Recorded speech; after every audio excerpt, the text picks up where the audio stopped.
sad, radiš cijeli dan, ti si fashion, ti si beauty guru, ti si divne neke stvari, radiš savršene stvari u postprodukciji, napraviš super stvar, ali što ti je draže?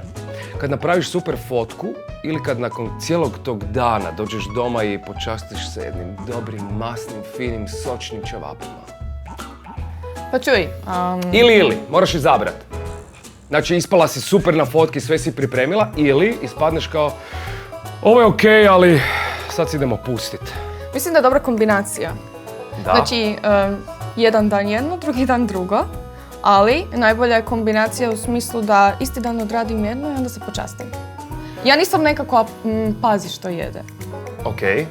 Jedem ono što mi tijelo traži, tako da nikad nisam imala problem s tim. Nisam neki veliki mesojed da volim ono jako masno, ali volim pojest dobru hranu i gurman sam. Mislim. Dobro, koji je tvoj go-to navečer kad onako odradila si cijeli dan i što radiš onda? Otvoriš onu policu ili frižider i kažeš to mi treba. Slatko-slano. Šta u jednom? Prvo slatko pa onda slano. Prvo slatko pa slano. Ne, prvo slano pa slatko. Okay. A može i neka kombinacija. Nismo psihopati, okej. Nećemo prvo slatko pa slano. Postoji neki red. Imaš situaciju sljedeću. Tebe dosta djevojaka prati, ti si jako ozbiljna oko toga da im želiš nešto zaista dobro savjetovati i što bi im onda savjetovala na kraju cijele priče, da se skrasa, ako se žele skrasiti, sa nekim Apolonom isklesanim koji bi bio na Instagramu Bog ili na TikToku ili to, ili s nekim... Na nekog specifično misliš ili... Ne znam dovoljno nekog specifičnog da mislim na nekog specifičnog. Znači nekog isklesanog ili nekog sa dead bada. Malo škembica, malo je opušten, ali će s tobom pojesti nešto navečer slatko i slano ili slano i slatko. Sad si se ti zbunio. Znam. Pa čuj, mislim da s godinama se onako i kriteriji neki mijenjaju.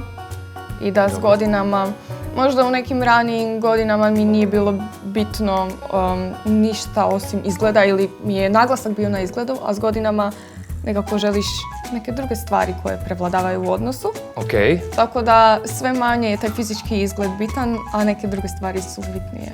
Imamo šanse! Imam sljedeće pitanje za tebe. Ti si jedna poduzetnica koja je napravila zaista velike stvari u svojem biznisu. Jesi. Da se ne lažemo, ne budi lažno skromna, ovo je pikanterija koja želimo izbaciti van. Napravila si divne stvari, ali nije ovo takav show da ti sad kažeš mladim damama kako će one napraviti takav show, ovo vam je recept za uspjeh. Što ćeš reći svojim hejterima sad? Jer postoje. Pa naravno da postoje, to je sastavni dio našeg posla, mislim svačeg posla. Pa čuj, nekad konstruktivna kritika bi dobrodošla, treba to sagledat, nekad u pozadini postoji i malo istine, u tome moramo biti realni, ali ono što bi ja poručila bilo kome ko se bori s viškom negativne energije je da ne usmjeri ka drugom nego prema sebi. Ako ima višak negativne energije, nek ode trenirat, nek nađe neki svoj ispušni ventil, a onaj ostatak dobre energije da uloži u sebe i na taj način je win-win. Zašto si tako politički korektna? Zašto mi ne želiš reći skinite mi se... Zato što mi donose novac.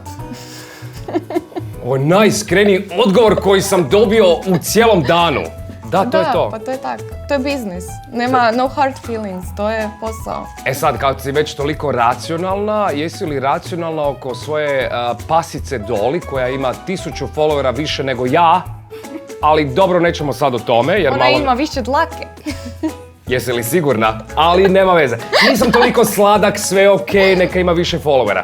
Što joj daš da pojede uz tebe? Pa Dolica je slatka, je Doli jer je ona veliki gurman. Znači ona jako voli jest i ja sam nju od malena naučila. Ona je mješanka, tako da njoj nije... dosta je otporna, može sve popapat i onda ona je čak... Ja imam ovak visoki stol doma i onda ona je našla način kako popet se na stolac i preko kauča i onda ona mene bleji u mene dok ja jedem i onda je meni neugodno i onda ja nje podijelim. Ali ne kuham ja ništa posebno za nju. Ona voli mesetinu viščodiček, tako da ovo što ćemo danas, ako ćemo nešto probat, moram jedan paketić njoj nositi. Jel? I sad... ona je veliki radnik, ona mi je donijela velike klijente. Ozbiljno? Da, jadna ni ne znam. Je li barem nagradiš? Da, ja njoj kažem fino ćemo jest i onda ja njoj dam mesak. Izvoli, posluži se malo. Posluži se, slobodno. Da vidimo, jel bi to Doli papala? Sve kad vidi ovaj video, bit će ljuta. Zaka? Ovo je kao grickalica. Da, pa to i je ta fora. Speak and go. Uzmeš, ideš dalje. Na večeru uzim TV. Ali nemam TV. Nemaš uopće kao televizor doma? Ne. Kao televizor, kao tako? Ne, ja sam nova generacija. A ti sigurno imaš. Uvijek je dobro pozvat gosta koji te vređaju, to je uvijek zabavno, hvala pik. Pozovite ih ponovo, molim vas.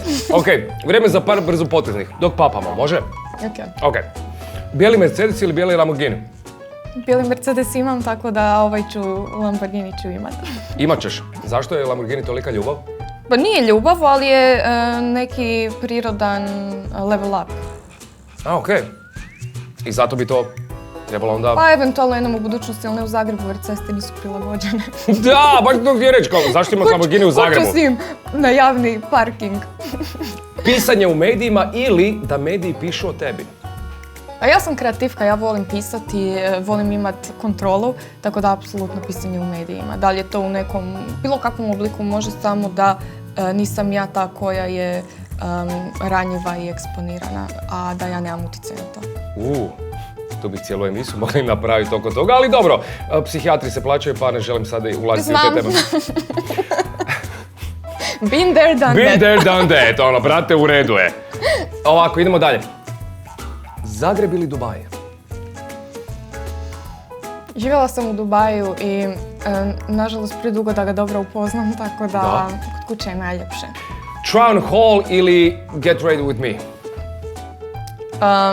Crown Hall je tematika kojom se bavim na YouTube-u i to najbolje prolazi i zato sam ostala pri tome. Ali, gle, Get Ready With Me ja nemam kad snimati jer ja radim od doma i ja sam uvijek doma. Ovo je jedino vrijeme. Jako zanimljiv život. Postanite influencer. Ja sam uvijek doma. Ali gle, ja ću imat dobar auto i svoj stan. Taj dio mi isto ureda. Tako da Get Ready With Me nemam često priliku snimat. Ne izlazim baš više. Ne izlazim uopće. Hoćeš se ti sad rasplakat ovdje? Ja ne izlazim uopće više van. Ovo život nema. Ovo mi zvuči već ko terapija. Da, malo je. Ispričaj me što te muči. Pojest ćemo pa će nam biti lakše. Pojest ćemo pa će nam biti lakše, jako mi se sviđa to. Što bi rekla Veronika na ovaj snack, što bi rekla Doli? Doli ne bi stigla ništa reći jer bi amala. Jer bi amala? Što bi Veronika rekla? Fino je. Već znam da bi mi mama uzela to, cijela familija moj teško baš meso jedi, pravi. Ono, tata mi Slavonac, tako da od nas je uvijek bilo mesa. Ovo možeš čak iskoristiti za nekakav božićni poklon. Bravo. Da. Uštedimo, vidiš? Apsolutno. Viš kako paziš na moje financije. Znam, zato jer moraš imati dobar auto i dobar stan. Tako da ti ne moraš kupiti. Tako je! Sirotinja koja tek samo vodi emisije sa zvijezdama. Zadnje brzinsko pitanje. Dobro. Biti ispred kamere ili iza? Moja želja je od uvijek bila biti iza kamere i raditi postprodukciju. Ali sam znala da moram eksponirati svoju vanjštinu da bi mogla dobiti ono što želim. U smislu da bi napravila self-brand, morala sam u jednom trenutku stati ispred kamere da bi možda ubrzala taj proces koji sad mogu raditi iza kamere. Ako kužiš kaj hoću reći. Da. Jel ti ko rekao da si preozbiljna za svoje godine? Pa ne, ali imam dosta mali krug ljudi uz mene koji me razumiju. Jer ne izlaziš vani, težak je život influencera. Pa nije, ne bi se ja baš nazvala influencer. Nije uvreda, ali mislim ono, ja sam jedna kreativka koja radi svoj biznis i to je to. Mercedes i vani bijeli pa će biti Lamborghini. Dobit ćeš džir.